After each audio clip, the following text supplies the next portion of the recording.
Hello and welcome to Coffee and Control. I'm your host, Lucy Hodgins, and usually on this podcast, I find fascinating people working in control theory or control engineering and ask them a ton of difficult questions. However, this bonus episode is going to be slightly different.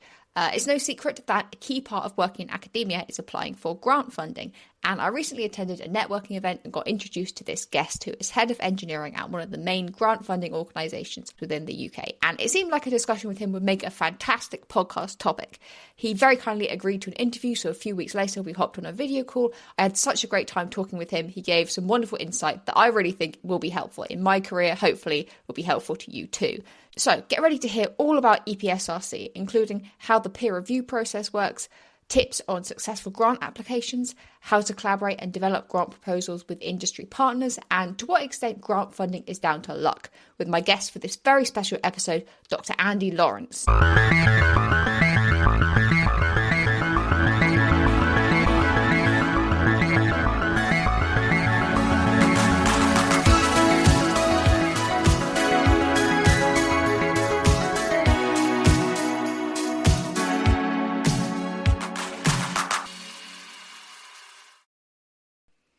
So I'm Andy Lawrence. I'm the head of engineering at the Engineering and Physical Sciences Research Council, EPSRC, which is part of UKRI. So for anyone who's not aware, UKRI stands for UK Research and Innovation. And what that means is that I'm responsible for EPSRC's investment in fundamental research across all of the traditional disciplines of engineering. So you're thinking civil engineering, chemical engineering, mechanical engineering, bits of electrical, bits of biochemical, and it includes control engineering in that. I should probably say that. And so my job is not only about facilitating the giving out of grants, but also protecting the health of the engineering discipline through its research. And that's right across the UK. And so engineering fits within one of the themes across EPSRC, and EPSRC is there to kind of cater for engineering and physical sciences and maths and ICT and related areas that those disciplines relate to. So energy and AI and robotics, semiconductors, manufacturing, healthcare. So it's pretty broad remit that the council has. And EPSRC fits along all the other research councils as part of UKRI. So the Arts and Humanities Research Council and Economic and Social, and also Innovate UK as well, which focus on the business side of innovation. So it's a very large organisation. Okay, so I guess my first question is, how did you get into this role? Because I saw you did a PhD in atmospheric dynamics, right? So how did you go from that to where you are now? So I started off in physics. I did an undergraduate in physics and liked lots of different elements of physics. It's a very diverse topic. I particularly like the sort of atmospheric physics side of things. So I kind of looked around for opportunities to do something in that after that degree. So I went off to do a master's in meteorology at Reading. Then that followed on with a PhD in atmospheric dynamics with the British Antarctic Survey in Cambridge. And then that led to some postdoc work in the States and working for a weather centre for a few years. And then I just decided that whilst I really enjoyed doing the research, getting really in depth into a subject, it wasn't really for me. I kind of felt I was a much bigger picture type person. I wanted a slight change of track because I felt that I didn't really want to be an academic, kind of respect the things that academics do. And I really wasn't in that sort of mindset. So I started to look around for roles. I looked at the research councils. I was actually a NERC funded PhD student. So NERC is the National Environmental Research Council, and this funds a ton of different research into environmental science. And we're going to discuss a little later in the episode the interplay between different research councils and how this impacts multidisciplinary research. So I was looking at NERC for roles, but EPSRC were offering positions at that time, and I thought actually the diversity of things that EPSRC do really attracted me, sort of revisiting my physics roots. I applied for a job, got it, and that was 18 years ago now. And since I've been at EPSRC, I've been involved in a number of different roles, from telecommunications to manufacturing to working with the senior team. And I've been in engineering for it's almost 9 years now as the head of engineering. And I really enjoy it. So I understand that EPSRC offers a wide range of different types of funding. So could you give an overview of kind of the range of different funding on offer? Like, what's the difference between them? How do people choose what to apply for? Yes, so there are lots of different types of grants that we offer. And they sort of cater for lots of different flavors of research and skills. So there are open, and there are a few different categories. So there are open schemes, which are completely open for any academic to apply who's eligible. They often don't have deadlines or limits on the amount of funding you can ask for. And so the main scheme is called Standard Mode. It's pretty open. There's a lot of range of different research you can support through that. There's also new investigator awards, which are essentially for those applying for their first grant through EPSRC, often targeted towards more early career researchers or people who have come across from industry maybe, or come across from another country and set up a group here in the UK or have their first academic position.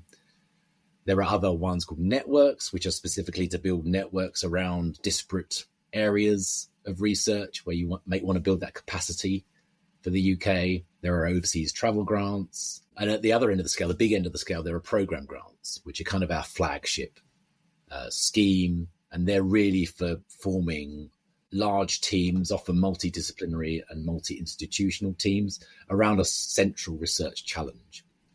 So they're big programs, sort of up to 5 or 6 years, and they're often led by experienced academics who know how to manage such large programs. I am going to leave links in the description to where you can find out more about each of these different awards in case any of them seem like something that you'd be interested in applying for. And then we have a lot of other strategic managed programs, which are centered around specific areas where we feel we need to make an intervention. It could be a strategic driver that government have targeted. If you're thinking of semiconductors or AI, there's a lot of drive towards that at the moment. So lots of opportunities we're putting out to encourage more research in those areas. Or it could just be an area where we feel there's a real gap or an opportunity in this area for the UK. Perhaps there's a good rationale to why we wouldn't want to intervene. Perhaps we're not seeing that sort of research coming through the standard mechanisms. And so we might identify an area where we feel actually we want to see some research in this area and put out an opportunity or a call for that. So there are essentially the main types of flavors of research funding. Of course, there are other skills-related funds as well. And I guess there are a couple of flavors of that focused around PhD funding. The Doctoral Focus Awards and the Doctoral Landscape Awards are two examples of that. So, I actually hadn't heard about this previously, but Doctoral Focal Awards are replacing Centres for Doctoral Training, which are schemes that take on cohorts of PhD students studying together. There's currently an EPSRC funding call for research centres interested in providing PhD schemes in nuclear skills training. So, for example, areas such as nuclear chemistry, robotics for nuclear applications, and nuclear waste storage, as well as a bunch of other really cool areas and applications. Now, Doctoral Landscape Awards allow universities to offer PhD funding for innovative research projects in a particular area. In the most recent funding round, this included topics such as food biosystems, artificial intelligence, and renewable energy. All those fellowships, which we have funded up until recently, but we are kind of reviewing that scheme at the moment because there's so many other offerings for fellowships across the research landscape. We kind of want to step back and take stock of what offer EPSRC can add into that landscape. So we're just getting through the last batch of fellowships at the moment, but we will be sort of reconsidering how that scheme looks in the future over the coming year or so. Yeah, because one of the questions I was wondering is like, who decides what schemes EPSRC offers and then stops offering? A lot of the research councils are trying to move towards more harmonisation. Part of the rationale for bringing UKRI together was to make sure we are much more efficient in the grants that we offer and make it simpler and better. So we have harmonised a lot of the schemes, so there's not too many of them floating around. But then we do think about just what value EPSRC is offering because there are so many other opportunities through Europe or through the learned societies and academies. And we don't want to be duplicating effort. Examples of other funding organisations that exist include the Royal Academy of Engineering, which offer a bunch of different awards and fellowships, and also the European Research Council, which fortunately is still open to academics working in the UK, despite us not being in the EU anymore. So often we do think, well, let's just reconsider our options on this one. Perhaps we're not seeing the right types of grant coming through, or the demand's not there, or simply there isn't enough money to go around. So we might have to think about where can we best target our investment to give the best value for the UK. And often those decisions are made both at a local level, both at a theme level, or they could be made at an organisational level. So our executive chair, Charlotte Dean, may decide actually we need to be smarter about the types of opportunity we're offering. So you mentioned the kind of different streams within UK RI. Is there any difference between how grant funding is allocated for kind of engineering versus different disciplines? Not really, no. So a lot of the schemes exist right across all the different disciplines in EPSRC. Some programs, particularly the more strategically driven programs like clean energy, manufacturing, tend to do a lot more managed strategic programs than these sort of open standard schemes. Because engineering is looking at a lot more of the fundamental low technology readiness level research.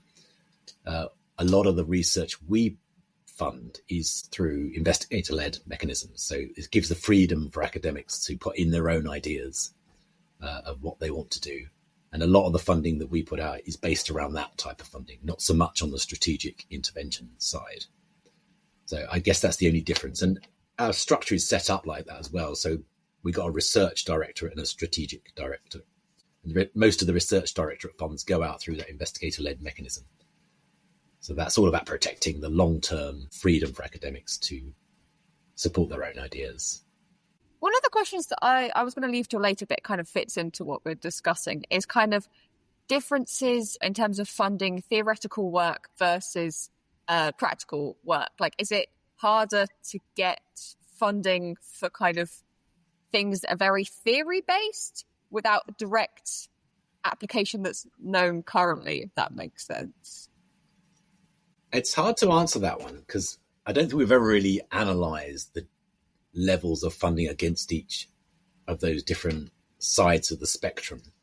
But I will say there are certain benefits and outcomes you want to see from theoretical work that are quite different to those that are more application focused, because application focused research often involves some pathway to impact or a product or a benefit for a company. And you probably want to see a lot more end user engagement on those things if it's driving towards a particular application. Whereas theoretical work is application agnostic. But what you do want to see there is how the new knowledge is going to be translated. What is that going to add to the academic landscape? You know, what sort of developments that you're going to see coming through that in the future. So it's a lot longer term in a way. So it's arguably a harder case to make. But what we do try to do through the funding is to create a really nice balance. So we are funding the real application focused stuff, but also the theoretical stuff, which provides the foundation for everything else. And I guess a lot of the theoretical stuff is coming through the maths theme, you know, the fundamental maths that provides that platform for what might become science or engineering in sort of later years. So we do try to create that balance, but it is a different type of argument, I think, when you're trying to look at the outcomes of each of those. Because I guess kind of a certain branch of control engineering research is more theoretical and maths based. So I guess that comes into... Yeah, and I think it's understanding how that technique or that principle is then going to have an impact. You know, what knowledge is that going to then add to enable others to do different things? So it's looking at the impact with a slightly different perspective. So there are a ton of different examples of technologies that have started out very theoretical, but have then had a huge practical impact. So examples being the use of number theory in cryptography, general relativity being used to ensure accurate GPS measurements, and quantum mechanics playing a key role in MRI scanning technology. And the field of control is full of highly mathematical concepts that turn out to be extremely useful to making things work.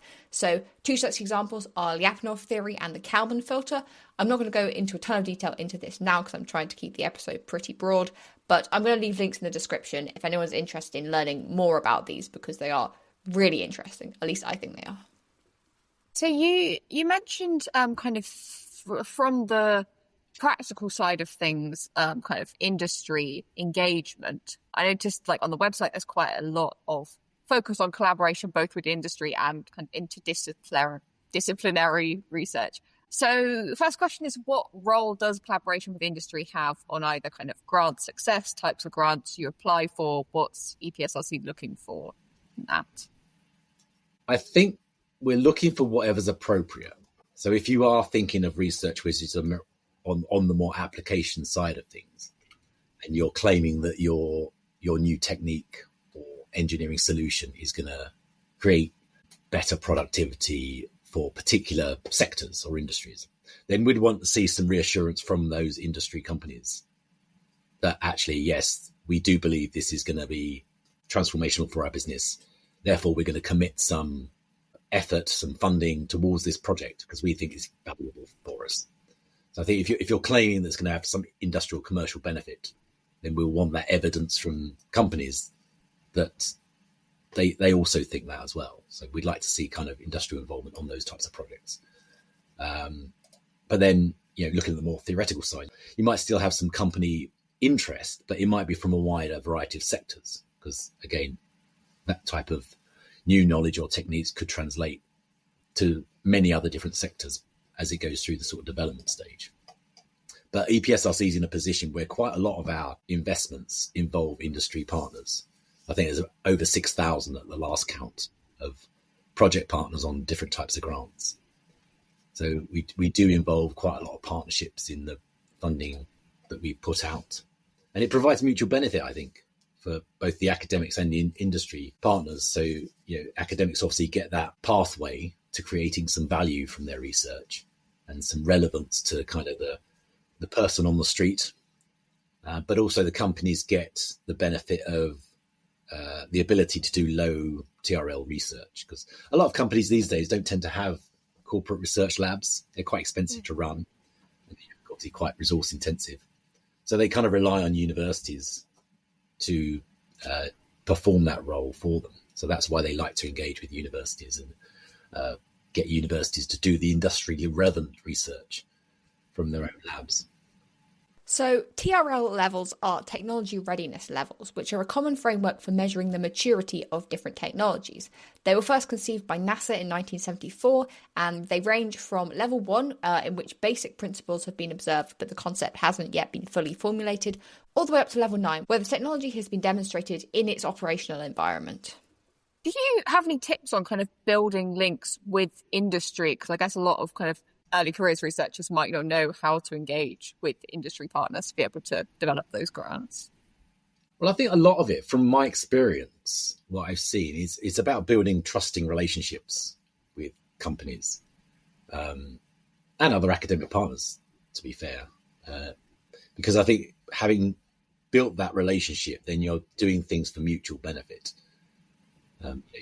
You're there to try and work with that partner to move towards that common goal and show that same level of commitment, I suppose, that you're actually doing things in partnership. So I think building that trust is something which is quite important to be able to do. And that takes time too. And there's a lot more softer skills, I think, that need to happen to build that trust, making sure you are sort of not only aligning your strategies and directions, but also making sure that you're coming across as a partner that they'll want to work with. I guess related to this somewhat, so a lot of my research, like the research group I'm in, is biomedical focused. So I guess the collaboration there would be less with industries who would be putting in money and more with kind of clinicians within the NHS. Is there any difference in how grant applications are written from that sense? Yeah, I'm not sure, actually. I don't think there's much difference. I think what you'd want to see from a clinician is that buy-in from a really early stage. So you are actually managing to develop your research according to how it's going to be used. And so you're kind of almost establishing that pathway right from the start. And often I think with biomedical research, there's a lot of research which is done, and then only at the final stages do you then involve healthcare providers and clinicians, and then they turn around and say, well, actually, no, this is not quite what we can use or adopt or be implemented for a number of reasons. It could be regulatory reasons, it could just be practicality reasons. So getting them engaged at an early stage is probably another tip for making sure that your research has that translation pathway towards actual use. Sticking on the topic of collaboration more generally, in terms of like grant applications that are across academic disciplines, how does this work? Like maybe if you're collaborating with people who might be submitting grants to different parts of UKRI, is there like a process for that? How do you decide like where to submit grants to? Yeah, it's tricky. There's been a number of difficulties over the years in dealing with multidisciplinary or interdisciplinary proposals. They're slightly different things. Just in case anyone's interested in the difference between these, so multidisciplinary research involves people from different disciplines working together and each bringing their specialised knowledge, whilst interdisciplinary research involves taking knowledge from different disciplines and integrating it together to create a kind of synthesis of different approaches. And part of the reason why UKRI was formed was to try to bring those council remits together a bit more, so there aren't any gaps between them and things don't fall between the stools. So there's a lot more effort now on trying to facilitate truly multidisciplinary proposals. There are specific schemes that UKRI put out recently that do this. I think we announced one only, I think it was only last week, where we've been kind of putting together multidisciplinary proposals and making sure that we are not only funding things across disciplines, but also across the different parts of the innovation chain. So linking the fundamental research with business type operations as well. So the call Andy was referring to here was titled Novel Technology for Intervening in Non-Compressible Hemorrhage. This grant is aimed at developing technologies to stop bleeding in cases where this can't be controlled by just applying pressure, and specifically for pre-hospital settings before medical staff are available. Now, if that's something you might be interested in applying for, I have left links below because obviously this is a very important issue. EPSRC also have multidisciplinary schemes that you can apply to more broadly, and the most recent funding round has supported some really cool projects, including a snake-like robot for treating bile duct cancer and an AI-powered digital twin for sustainable beef farming. Now, once you've decided on a funding application that you want to submit, the question is then, how do you know whether it is interdisciplinary enough to submit to these broad funding schemes, or whether it fits better into one of the more specific funding bodies within UKRI? We do have a number of tools that people can use to decide where their project might fit. So one of them is called the Remit Interface Facility on UKRI. And so if you've got an idea, you think, actually, this is pretty multidisciplinary, not sure which council I should go to, then going in through that query, there's a small group that meet and look at those proposals and then decide which direction it should go in to give the applicant the best chance possible of being funded. And that's essentially what the system is set up for, to make sure that we are fair, transparent, and giving the best opportunity to applicants to get funded.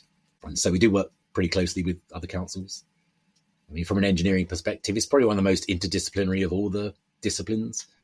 We work with across all the councils on numerous things. So engineering biology, we work with EPSRC, and water engineering, we work with NERC.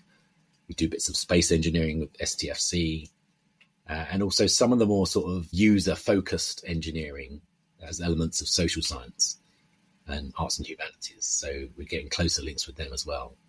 So there are always opportunities, I think, which do involve multiple councils to just bring together those disciplines and give the best opportunities possible. In case anyone's interested in the acronyms, BBSRC is the Biotechnology and Biological Sciences Research Council, and STFC is Science and Technology Facilities Council. I guess this leads quite nicely onto the next thing I was going to talk about, is kind of the review process and like how that works. So could you give a brief overview of what happens from submitting a grant to then that kind of acceptance, rejection? Right. Okay. So It's a process which is pretty well established. It hasn't really changed much in the 18 or so years that I've been there. So it's pretty robust. It's based around peer review, of course. Obviously, peer review is the sort of foundation of how we issue our funding. All our funding is public funding, so we have to be quite clear on how that can be assessed and reviewed in a transparent and fair way. So once an application is submitted to EPSRC through TFS, through the funding service, the first thing that will happen, it'll get allocated to the relevant council, depending on what the subject area is. And I think you can state this on your application of where you feel it fits. And so that guides it most of the way. And it'll find its way to the right council and the right team through sort of an allocation process. We'll look at the list of what's come in and allocate them that way. And eventually it will find its way to a portfolio manager within the relevant team. So it could be engineering, could be physical sciences, could be healthcare technologies. And that portfolio manager's job is then to look at that proposal, accept that it's in their area of expertise, because they'll look after a certain area of research. So it could be control engineering, it could be fluid dynamics, it could be structural engineering. And they'll look at it and think, actually, this is a proposal which sits mainly in my area. And they'll often look through the proposal, they'll get an understanding of what it's about. They might look at the title and the acronym that is often quite amusing. And they'll read it, they'll get an understanding of it, and they'll start to deal with the end-to-end process of the peer review. So they'll start to identify reviewers that are best suited to review that proposal. And this is from their own knowledge of the wider community. They'll do a little bit of searching through our internal systems on the types of experts that are able to review this. And then they'll identify those reviewers, they'll invite them to review that proposal. And the next time the portfolio manager will see that proposal will be with the reviews on it. So we look for at least 3 reviewers on most proposals. And then they have to make a decision on whether those reviews are majority supportive. If they are, then they'll invite the applicant to respond to those reviews and send it to a panel. If not, if the reviews are mostly negative, then they'll likely reject it. It's not going to be supported. And that's a separate issue about dealing with that. And I think there are positives to take from those decisions. By the way, we are going to come back a little later to discussion of how to deal with rejected proposals and keeping going without getting too discouraged. But I think given it's such a competitive process, that's something which will most likely happen in your careers at some point. You win some, you lose some. But for all those proposals which do go through to panel, so we'll invite the applicant to respond to the reviews, and that's important as well, because that's taken as part of the evidence the panel will use to assess whether that proposal should be funded or not. And at a panel, what they will do, they'll take a bunch of proposals. It's often between 30 and 60 proposals on a standard list. We do these 4 times a year, and they will essentially rank all those proposals in order of excellence based on the assessment criteria, but they'll basically rank them from the best to the least best. And then the final stage of that process is it then comes to the budget holder, which for engineering would be me. And I will then go down the list with the money I've got available and draw a line to say I can fund up to that point for this particular panel. And that varies. So it varies on the number of proposals. It varies on the relative quality of those proposals as decided by the panel. Depends on lots of other commitments. So there's lots of other schemes that we fund as well. But then those decisions will be made and they'll be communicated to the applicants of whether you're funded or not. And then we just go through all the post-panel checks, making sure that grant does meet our policies and issue an offer letter to the universities to accept that award. So, quick summary of the review process. Applicants submit via the funding service. The proposal then goes to portfolio manager, who sends it off to at least 3 peer reviewers. If the reviews come back mostly positive, it then gets sent to a panel who rank all the submissions, after which Andy goes through and figures out how many of those applications EPSRC can support with their available funding. Who gets to be on the funding panels? Like, are they academics, or is that like their entire job to just kind of look at funding proposals? So what all those councils do in a slightly different way. The EPSRC have a peer review college. It's not a physical college. It's essentially a bunch of about 6,000 members. You can apply to be on this college. And they're basically the pool of people we use to review proposals and sit on panels. And so we tend to use that college to do that reviewing. And it's a mixture of academics and industry people. And that's really the fundamental part of the peer assessment process, is to use that college. And, they don't get paid for it, but it's almost seen as a responsibility of being on that college, is that you're doing a service for the academic community.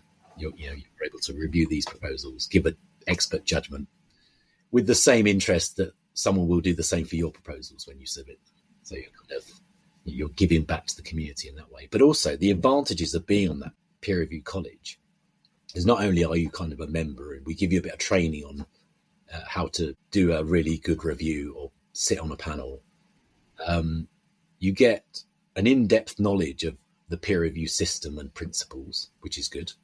It increases your knowledge of how to review proposals and what a good review and a bad review looks like. So it can actually give you some benefit there. It also gives you a really good insight of kind of some novel ideas coming through. So that's quite useful, I think, for an academic to see that. And of course, you're part of the decision-making process, so it should give you a nice feeling. Okay, I guess kind of more general questions about EPSRC. Like you've said already, it's quite competitive. How many applications, roughly, do you receive? What proportion of grant applications are successful? So this varies year on year. Sometimes we get peaks of demand. Sometimes we don't. There are no real times of the year where that happens, though. It just seems to happen every now and again where you get a massive peak, particularly when there's a deadline attached to something. There's nothing like a deadline to stimulate demand. But across EPSRC, in any one year, we'll probably see a couple of thousand proposals. I mean, we have about 3,500 active awards out there at the moment. When you think in sort of the average length of time for a grant, it's probably 3 years. So probably see about 1,000 of those a year. And that's spread across all the different opportunities and all the different themes across EPSRC. So we'll see definitely a few hundred coming into engineering every year. Now, the funding success rates do depend on the number of other opportunities that are out there and the level of demand. And it does vary scheme on scheme as well. So if you think program grants, they're much bigger awards, so there's not so many that come in. Success rate, once you get to a panel, is much higher for that because it's a much longer process as well, more selective than it would be for standard mode, where we probably see, as I said, sort of 30 to 60 proposals at a panel. And we might fund between 15-25% of those. But again, that sort of depends on the amount of funding that's available for that panel. We do try to balance it out throughout the year, though. So any applicant shouldn't be disadvantaged by going to one panel over another. We do try to make sure it's as kind of a fair process as possible. But it is highly competitive. There's always going to be so many more proposals that we can't fund just because we just don't have the funds available to do that. So there's a lot of lost opportunities there. But I think that's just part of being in such a vibrant and strong research system in the UK, is that we do have that real competition. And I think that only helps to really make sure we are funding the absolute best of the best. What is your advice for successful grant applications? Like, how do you make yourself, I guess, either stand out or kind of fit what the reviewers are looking for? I think the primary source of advice there is read the opportunity, read the call, because ultimately that is what we're measuring those grants against. And I think so many applications, particularly for bespoke opportunities, so many applications fall down just because they've not understood what the call is about. Applicants do try to shoehorn in an idea they might already have into something, an opportunity that arises. We see that quite a lot. So read the guidance is useful. I think it's one of opportunity as well. Sometimes you've got an idea which might be particularly timely. If an opportunity comes up at that time, then it sometimes helps. But I think just make sure you are being quite measured in not only putting your proposal together, so you are addressing all the assessment criteria and making sure you're not leaving too many gaps, but also in the response as well. The response is really important because you do get those reviews, and reviewers come from very different perspectives, sometimes different mindsets, where they've perhaps not understood something sufficiently, or they may have just expertise in one small area of the proposal and may be commenting directly on that. So that's important to bear in mind, that if there is criticisms, and there most likely will be, to address those criticisms in a very measured and comprehensive way in your response, because that can have a huge impact on the panel's decision of where that proposal sits in the final list. If the response is addressing the criticisms directly and giving really good justifications or arguments against that criticism, that can help in raising that proposal up the list. I think another just tip around successful proposals or rejection is that, I said earlier, you win some, you lose some. And we speak to a lot of really successful academics who will probably admit that they've probably had as many rejections for proposals as they have successes. And I think it's just to take that as part of the experience, part of the learning process, is that you'll learn what works, what doesn't. It is a bit of a long game, but it's kind of making sure that you are dealing with those rejections as part of the process of building up your knowledge of the system and trying to understand what makes a good proposal and where proposals can fall down. Also, talking to colleagues helps. I think you've got colleagues who are particularly successful and got grants through, just gaining a little bit of advice from them on your applications is hugely helpful. So, top tips are to read the funding call carefully, respond thoughtfully to reviewers' comments, and learn from both your unsuccessful applications and from your colleagues. This actually mirrors a conversation that I had with a friend of mine recently. So she's an early careers academic and had been working on a grant application. And she'd been really worried about asking for advice on account of feeling like she should already know all of these things. But it seems from talking to her, there are so many different complicated nuances of the grant application process. And unless you ask someone for advice or feedback on your application, there's no way you could actually know these things. So I know I've heard a lot of people saying that a lot of grant funding comes down to luck. How much do you agree with that? No, I don't think it's luck. Well, there is a little bit of luck, actually, because there are some opportunities which does rely on luck. I'll come on to that in a minute.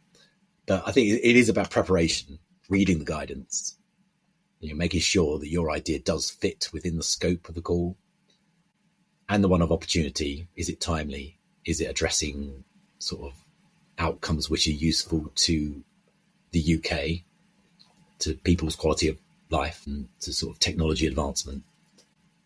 And there are lots of variables, but I don't think it's really luck. There are lots of variables. It depends on what the reviewers are, where they're coming from, depends on the panel's attitude and sort of the competition on the day, which is why the response is key, actually. The response is key to addressing those things. So there's a lot of control that an applicant has on just how successful their proposal is. There are some schemes that rely on a little bit of luck. And this is something we've seen quite recently. We're testing it a bit more, actually. And that's where you have the partial randomization process of decision making. So where you might have a opportunity that have identified proposals above a certain threshold of quality, then they'll use a partial randomization selection to decide which ones get funded. So basically just pick them out of a hat. So there's a little bit of luck there. And I know NERC have had a few opportunities where they've done that. And we're going to be doing it through engineering with an opportunity that's out at the moment on nature-based engineering. So we're going to use partial randomization as part of that selection for successful proposals. And we're going to try that out. So we openly admit that there's a bit of luck with that one. I wanted to add a little bit more background on this funding call. So this call is titled Unlocking the Full Potential of Nature-Based Engineering, and it is aimed at multidisciplinary teams focused on using actions, principles, or processes inspired by nature to address one of a number of different challenges. And these include achieving net zero, providing sustainable healthcare, and addressing water and food scarcity, among a number of other really important challenges. What was your rationale, at EPSRC's rationale behind deciding that they would put randomization into the selection process? I think it's about being open and transparent about how we select things. Because, if you're using a standard rank order where the panel are deciding what order the proposals are in, that's very subjective. Obviously, it might depend on the attitudes of the panel on the day or the competition that others are up against. Whereas if you just admit that actually we're just going to pick the ones above a certain threshold randomly, then from anecdotal evidence from the academic community, it's almost more acceptable that actually it is a bit of a lottery on this one. And either I'm lucky or I'm not, but I'll accept that because I know that before I go. I know that's going to be part of the decision process. And, I think it's almost more acceptable rather than trying to hide it. And sometimes the peer review process, the sort of rank order process, can seem a little mystical. If you haven't been involved, you don't quite know what goes on at a panel. And I would encourage people to get involved in the peer review college so you can sit on panels and see how they work. They are very robust and quite well structured, but for those not in the know, they might seem a little bit like a black box. But I think we're just being open and we're testing it for this particular call, whether it's something that we feel we can use a bit more. But for these particular grants, for this nature-based engineering call, they are quite small grants. They're 2 years. It is a opportunity which is about encouraging more high-risk proposals where you might want to take a punt on something. So you talked a bit about kind of persevering after rejection. I saw that EPSRC don't allow for resubmission. So I was wondering kind of how different does a proposal have to be to a previous one that got rejected for it to not be classed as a resubmission? Yeah, I think if it's different in its objectives, then it's very likely it won't be classified as a resubmission. I think what we don't want to see is just the constant regurgitation of the same ideas if it's unsuccessful and just coming back in again with very little difference or change to that. Because more often than not, if that happens, and we've seen that through the years that when we did allow resubmissions, it ends up in the same place on a panel. It doesn't particularly improve its position at all. And also it's a demand management technique. We've just seen so many proposals. It was overloading the system. And to deal with that, we sort of encourage that if you are going to resubmit an idea, then make sure it is part of a project that has different objectives. You're changing around the emphasis or focus of that. I think we accept that once you have a great idea, you don't want to lose it. And you might feel that it's a little unfair sometimes where a reviewer might pick up on something that you feel is something that you could change. And so you might want to reuse that idea but adapt it slightly. And I think panels can recognize that. They can recommend an invited resubmission if they feel a very small change or modification on that proposal would greatly increase its chances. So we do allow that, but we don't allow unsolicited resubmissions because otherwise we just end up seeing the same thing and the same result is the outcome. Are there any common misconceptions that we haven't already discussed that you want to kind of address or debunk? There are so many. I think universities have their own cultures, and with any culture you get sort of rumours and myths flying around and getting reinforced. And I think we often go out to universities and give presentations on myth busting, things we've heard come through our inboxes or through conversations that we feel are simply not true.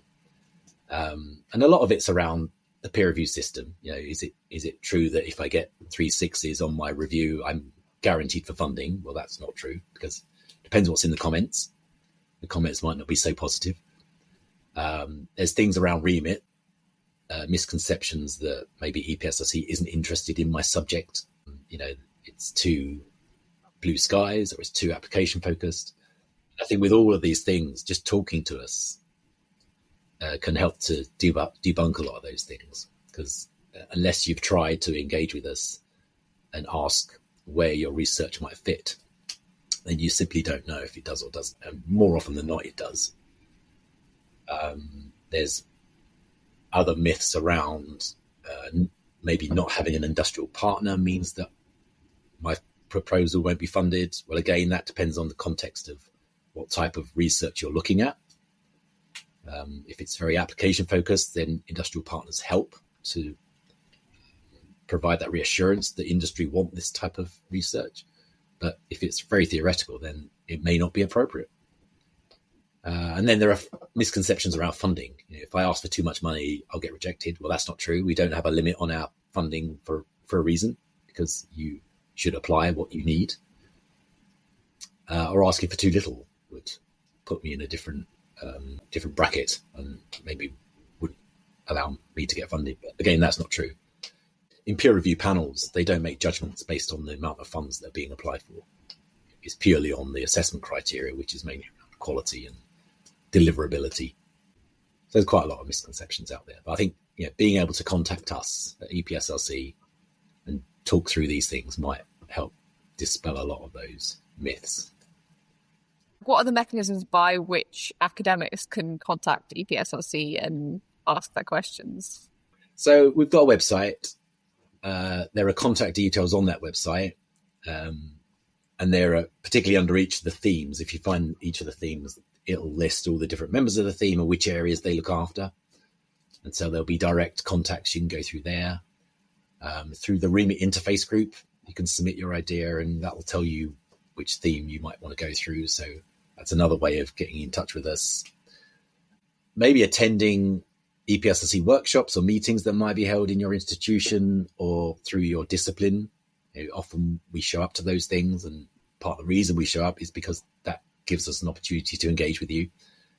And also we go out on visits as well. We go to universities, we go to companies, and really the main reason is to engage with the community, and you can hear what we've got to say face to face, and we can see what you're doing, all the great research that's going on out there.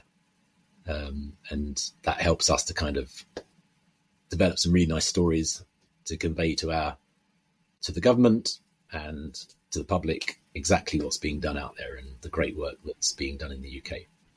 I have a few kind of quick fire questions at the end, kind of less focused on EPSRC. So firstly, what's the best piece of advice you've ever received? Well, that's a good question. I think in our jobs, both in academia, in EPSRC, you get overwhelmed with things. There's so much going on, so many different things you're involved with. You can get quite overwhelmed with just the scale of tasks or even the scale of messages in your inbox. And I think just a piece of advice is just to take your first step on those things. Take smaller bites of larger tasks. You see it as a whole, it's quite overwhelming, but just take that first step to deal with the quick tasks, maybe get them out of the way. Then there's one less task to do. You're slightly closer to the end. Or ask for help, because I think being able to ask for help, the art of delegation is quite a difficult thing, but if you can get others to help you out with those overwhelming tasks, then it does make things a lot more easy to deal with. My dad used to have this visual example of all these different tasks with like monkeys on his desk. And if you were able to just give a few monkeys away to other people, it just, it's not so much on their load because it's just one extra monkey, but you can get those monkeys off your desk. Then it just makes your life a bit easier to deal with. So that always springs to mind. What is your favourite thing about your job? So I think I learn new things every day, and that's lovely. I love to learn new things. And the new things that I learn every day are across a real diversity of areas. So it's the diversity and the ability to learn new things, which is the great parts about my job. Even in the last week or so, because engineering is really broad, I've been involved in conversations on robotics, property flooding, engineering biology, wildfires, transport. So a real diverse range of areas. I've also been to events hosted by industry. I've been to a university to see what research they've been doing, met with academics. I'm now doing a podcast on control engineering. And it's just that diversity of stuff is really exciting. And you're just going to come away with something new that you've learned in all of those things. So that's what I love about the job. Final question. What's been your favourite project that EPSRC has funded, or any that have particularly stood out? That's a bit of an unfair question because they're all really good. And it's like picking a favourite child. Because, we really do need to be kind of agnostic and non-biased in our role. But there are some really good projects where you feel actually they've really nailed it in the fact that it's a project that could be explained in one sentence. It's really understandable to kids or grandparents. And it's those sort of projects that you think actually that really sticks in your mind. And a lot of them are kind of the real ones that you get the nature-inspired engineering type research. So you get, the way that beetles squirt their predators with venom as inspired as sort of how you relight a jet engine at high altitude. Or there was one earlier last year about robot ant grippers.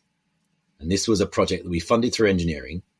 And it was about mimicking how ants pick up things with their little mandibles into a robotic system. So you're making a more effective method of picking up and moving things around just by mimicking the way that ants do it. And you can see the benefits of that in kind of agriculture when you're using robots to pick fruits, or environmental cleanup, or construction.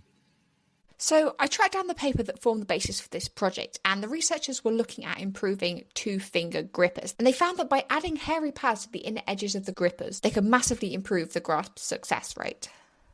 And the great thing about that story is it went all over the press. It made it onto CBBC on Newsround. And you think when an EPSRC project makes it onto that forum, and loads of kids are watching that, that's really quite satisfying. And that doesn't happen very often. But that's a particularly memorable one. I think that's all my questions. Thank you so much for the interview. No problem. It's a pleasure. So, in summary, EPSRC offers a wide range of different grants, including open grants, new investigator awards designed for early careers researchers, and programme grants designed to support much larger projects. Grant funding can be very competitive, but key pieces of advice are to read the funding call carefully, respond thoughtfully to reviewers' comments, and use unsuccessful attempts as a learning opportunity. It's often helpful to engage industry early in the grant writing process, especially if your research is application focused or tailored towards a particular end user. Proposals can get funded regardless of the amount that's being applied for, and EPSRC supports a wide range of different research, including both theoretical and application-driven work. I really hope you've enjoyed this episode and have found it helpful. I've added links in the description to where you can find out more about all the various things we've discussed in this episode. Big thanks to IEEE Control System Society, whose support has allowed me to both improve the sound quality on this podcast, but also suggested this as a possible episode topic when I applied for funding from them. Please do let me know if there are any other areas of academia that you'd like me to do a special about. This has been a bit of an experiment. It's not really the kind of content that I usually put out, but I found it really interesting and I've enjoyed making it, so I would definitely be open to making similar content in the future. That's all from me from this episode though, and wherever you're listening from, I hope you have a really fantastic day and good luck with any future funding applications.